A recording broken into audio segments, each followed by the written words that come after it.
జాతీయవాద జర్నలిజానికి అసలైన వేదిక నేషనలిస్ట్ హబ్ ని సబ్స్క్రైబ్ చేసుకోండి. నోటిఫికేషన్స్ కోసం బెల్ ఐకాన్ పై క్లిక్ చేయండి. నమస్తే. భారత ఆర్మీ లైట్ వెయిట్ యుద్ధ ట్యాంకును తయారు చేసింది. తూర్పు లడఖ్తో పాటు సరిహద్దులో చైనాకు అడ్డుకట్ట వేసేందుకు ఈ స్వదేశీ ట్యాంకులను సిద్ధం చేసింది. అసలు ఈ ట్యాంకులు ఎందుకు తయారు చేసి వచ్చింది? వీటి ప్రత్యేకతలేంటి చూద్దాం. తూర్పు లద్దాఖ్లో వాస్తవాధీన రేఖ వెంబడి చైనా దుందుడుకు చర్యలను అడ్డుకునేందుకు భారత్ అభివృద్ధి చేసిన తేలికపాటి యుద్ధ ట్యాంకు జోరావర్ సిద్ధమైంది. తాజాగా దీనిపై పరీక్షలు మొదలయ్యాయి. ఈ ట్యాంకును పూర్తిగా స్వదేశీ పరిజ్ఞానంతో రక్షణ పరిశోధన అభివృద్ధి సంస్థ ఎల్ఎన్టీ సంయుక్తంగా రూపొందించాయి. 25 టన్నుల బరువుండే జోరావర్ ట్యాంకును వాయు మార్గంలోనూ రవాణా చేయవచ్చు. చైనాతో ఉన్న వాస్తవాధీన రేఖ వెంబడి శరవేగంగా మోహరించేందుకు వీలుగా దీన్ని డిజైన్ చేశారు. డ్రాగన్ కూడా ఇలాంటి ట్యాంకులను అక్కడ రంగంలోకి దించడంతో వీటి రూపకల్పనకు మన దేశం పూనుకుంది. 350కి పైగా జోరావర్ ట్యాంకులను మోహరించాలని భారత సైన్యం భావిస్తోంది. ప్రధానంగా పర్వతమయ సరిహద్దు ప్రాంతంలో వీటిని రంగంలోకి దించాలనుకుంటుంది. జోరావర్ ట్యాంక్ను రికార్డు స్థాయిలో కేవలం 2 ఏళ్లలోనే వాటిని డిఆర్డీఓ ఎల్ఎన్టీ సంస్థలు అభివృద్ధి చేశాయి. దీనికి గుజరాత్లోని హజీరాలోని ఎల్ఎన్టీ కర్మాగారంలో ప్రాథమిక పరీక్షలు జరిగాయి. తాజాగా ఈ ఫ్యాక్టరీని డిఆర్డీఓ అధిపతి సమీర్ కామత్ సందర్శించి ప్రాజెక్టు పురోగతిపై సమీక్ష నిర్వహించారు. ఈ ట్యాంకులను 2027లో సైన్యంలోకి ప్రవేశపెట్టే అవకాశం ఉంది. తూర్పు లడఖ్, అరుణాచల్ ప్రదేశ్ లాంటి ప్రదేశాలలో ఎత్తైన ప్రాంతాల్లో యుద్ధాల కోసం ప్రాజెక్టు జోరావర్ కింద ఈ ట్యాంకును రూపొందించారు. దీన్ని డిఆర్డీఓ అభివృద్ధి చేసింది. ప్రైవేటు రంగ సంస్థ ఎల్ఎన్టీ దీన్ని ఉత్పత్తి చేసింది. దీని మొదటి ఉత్పత్తి ప్రస్తుతం తయారు కావడంతో దీనికి కఠిన వాతావరణ స్థితుల్లో పరీక్షలు ఉంటాయి. ఎక్కువ వేడి ఉన్న ఎడారులు, అతి శీతల ప్రాంతాల్లో వీటిని నడిపి సామర్థ్యాన్ని పరీక్షిస్తారు. దీని బరువు, మందుగుండు సామగ్రి మొత్తం కలిపి దాదాపు 25 టన్నులు ఉంటుంది. దీని నిర్మాణానికి 17,500 కోట్లు ఖర్చవుతుందని డిఆర్డీఓ తెలిపింది. ప్రస్తుతానికి మన దేశానికి ఈ ట్యాంకులు దాదాపు 354 వరకు కావలసి ఉంది. 2022 డిసెంబర్లో రక్షణ మంత్రి రాజ్నాథ్ సింగ్ ముందు రక్షణ శాఖ అధికారులు ఈ ప్రతిపాదన పెట్టారు. అప్పుడే డిఫెన్స్ అక్విజిషన్స్ కౌన్సిల్ ప్రాథమిక ఆమోదం కూడా తెలిపింది. అయితే వీటిలో 59 లైట్ ట్యాంకులను డిఆర్డీఓ కోసం రిజర్వ్ చేశారు. మిగిలిన వాటిని ఆర్మీకి అందజేసేందుకు కసరత్తు జరుగుతోంది. చైనా, భారత్ మధ్య గల్వాన్ ఘర్షణ తర్వాత ఉద్రిక్త వాతావరణం నెలకొంది. ముఖ్యంగా ఎత్తైన భూభాగాల్లో యుద్ధం చేయడానికి చైనా తన యుద్ధ ట్యాంకులను మోహరించింది. దీంతో భారత్ కూడా అక్కడ యుద్ధ ట్యాంకులను మోహరించాల్సిన పరిస్థితి ఏర్పడింది. ప్రస్తుతం మన దగ్గర ఉన్న యుద్ధ ట్యాంకులు చాలా బరువైనవి. అంతేకాదు, ఇవి రష్యా తయారీ కాబట్టి భారత్లోని వాతావరణ పరిస్థితులకు తట్టుకునేవి కావు. అక్కడి చలికి ఇంజిన్ ఫ్రీజ్ కావడం, ఎడారిలో వేడికి ఇంజిన్ హీట్ కావడం వంటి సమస్యలు ఎదురయ్యాయి. అందుకే భారత్ సొంతంగా తయారు చేయడానికి పూనుకుంది. కేవలం 2 ఏళ్లలో దీన్ని తయారు చేసింది. ప్రస్తుతం 2 దేశాల సరిహద్దులో ఉద్రిక్త వాతావరణం నెలకొంది.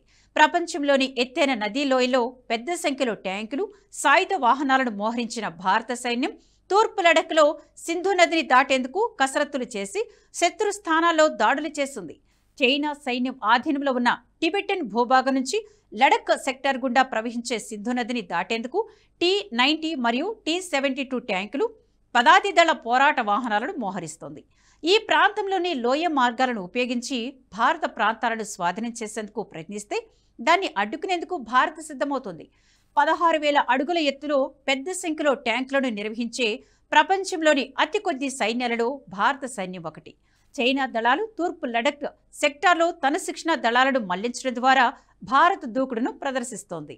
భారత సైన్యం తూర్పు లడఖ్ సెక్టార్లో పెద్ద సంఖ్యలో ట్యాంకులు, సాయుధ పోరాట వాహనాలను తీసుకువచ్చింది. అంతకుముందు వరకు భారత్ కేవలం మైదానాలు, ఎడారి ప్రాంతాల్లో మాత్రమే యుద్ధ ట్యాంకులను మోహరించేది. కానీ చైనా సరిహద్దుల ఘర్షణ వాతావరణం ఎక్కువయ్యాక అక్కడ చైనా యుద్ధ ట్యాంకులను మోహరించింది. దీంతో భారత్ వీటికి ధీటుగా యుద్ధ ట్యాంకులను మోహరించడానికి ప్రయత్నాలు ప్రారంభించింది. అందులో భాగంగానే జోరావర్ ట్యాంకుల తయారీకి శ్రీకారం చుట్టింది. సరిహద్దులో భారత సైనికులపై దాడి చేసిన తర్వాత ఎల్ఏసీ వెంబడి 3,488 కిలోమీటర్ల మేర తూర్పు సముద్ర తీరంలో అత్యున్నత స్థాయిలో మోహరింపులు జరుగుతున్నాయి.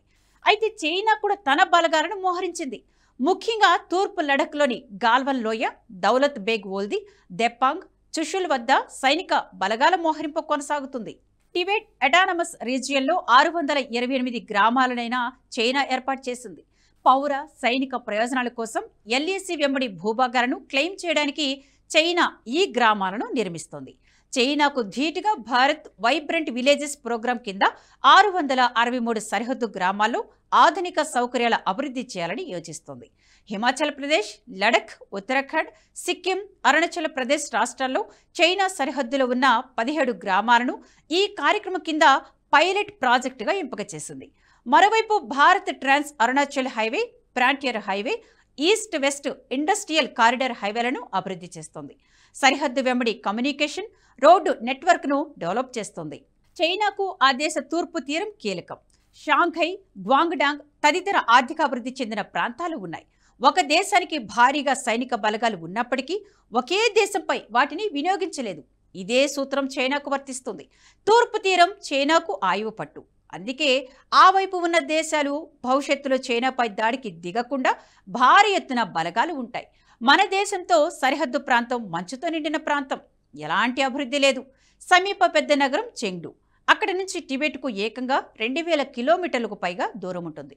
టిబెట్తో పాటు ఉగురు ప్రాంతంలో వేర్పాటువాద భావనలు ఎక్కువగా ఉన్నాయి. ఇలాంటి పరిస్థితుల్లో చైనా యుద్ధానికి దిగే అవకాశాలు తక్కువే అని విశ్లేషకులు పేర్కొంటున్నారు. ప్రస్తుతం యుద్ధ విమానాలు మాత్రమే కాదు, భారత తూర్పు సరిహద్దులు, ముఖ్యంగా చైనాతో ఉన్న సరిహద్దుల రక్షణకు సంబంధించిన భారత సైనికులను భారీగానే మోహరించింది.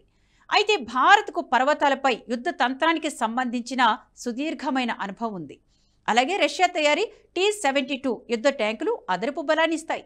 ఇటీవలే అమెరికాకు చెందిన షినూక్, అపాజీ హెలికాప్టర్లు మన వాయుసేనలో చేరాయి. యుద్ధంలో వీటి పనితీరు ఎక్కువ. దీంతో ఆకాశ యుద్ధంలో మనం పై చేయి సాధించే అవకాశాలు ఎక్కువ. అదే సమయంలో చైనా దగ్గర ఎయిర్ డిఫెన్స్ బలంగా ఉంది. భారత వాయుసేనకు తూర్పు ప్రాంతంలో మొత్తం 270 యుద్ధ విమానాలు ఉన్నాయి. చైనా వద్ద పశ్చిమ కమాండ్కు సంబంధించిన 157 విమానాలు ఉన్నాయి. వీటిలో కొన్ని ఆధునికమైనవి. అయితే మన దగ్గర ఉన్న సుఖోయిలు యుద్ధ రంగంలో తిరుగులేని ఆధిపత్యం చెలాయించగలవు. ఇక అణుదాడులకు సంబంధించి చూస్తే చైనాలోని సుదూర శ్రేణి క్షిపణులు భారత్లోని అన్ని మూలలకు చేరగలవు. అదే ఇండియా అమ్ముల పొదిలోని అగ్ని క్షిపణి వ్యవస్థలు చైనాలోని అన్ని ప్రాంతాలకు అణ్వాయుధాలను ప్రయోగించే సత్తా కలిగి ఉన్నాయి. వాస్తవంగా చైనాతో మన తొలి ప్రధాని జవహర్లాల్ నెహ్రూ స్నేహంగా ఉండేవారు. పంచశీల సిద్ధాంతం ఆదర్శమని ప్రకటించిన చైనా ప్రీమియర్ చౌ ఎన్లై ఆ తర్వాతి కాలంలో 1962లో భారత్పై యుద్ధానికి కాలు దువ్వాడు. అప్పటి నుంచి చైనా మన దేశ వ్యతిరేక వైఖరి కొనసాగిస్తోంది. కొంతకాలం క్రితం డోక్లాంలో సైతం ఇరు దేశాల సైన్యాలు సుదీర్ఘకాలం ఎదురెదురుగా నిలిచాయి. ఆ తర్వాత గల్వాన్ లోయను ఆక్రమించుకునేందుకు చైనా అనేక ఎత్తుగడుగులు వేసింది. ఒకవైపు చర్చలు సాగిస్తూనే మరోవైపు మన దేశ సైనికులపై పాశవికంగా జరిపింది. అయితే భారతీయ సైనికులు వీరోచితంగా పోరాడి మాతృభూమిని రక్షించారు. వీరిలో కొందరు అమరులయ్యారు. చైనా వక్రబుద్ధి వల్ల ఆ దేశాన్ని నమ్మలేని పరిస్థితి నెలకొంది. దీనివల్లే భారత్ ఆ దేశానికి ధీటుగా మోహరింపులు చేస్తుంది. ప్రస్తుతం జొరావర్ ట్యాంకులను కూడా అదే విధంగానే తీసుకువచ్చింది. దీంతో ఎప్పుడు యుద్ధం వచ్చినా భారత్ చైనాను ధీటుగా ఎదుర్కొనేందుకు సంసిద్ధమవుతుంది. ఈ వీడియో మీకు నచ్చినట్టయితే లైక్ చేయండి, 10 మందికి షేర్ చేయండి. అలాగే కామెంట్ల రూపంలో మీ అభిప్రాయాలను మాతో పంచుకోండి. Nationalist hub group of channels ను సబ్స్క్రైబ్ చేసుకుని తెలుగునాట జాతీయవాద జర్నలిజాన్ని ప్రోత్సహించండి. ఈ వీడియో కింద ఉన్న బెల్ ఐకాన్ పై క్లిక్ చేయడం మర్చిపోవద్దు.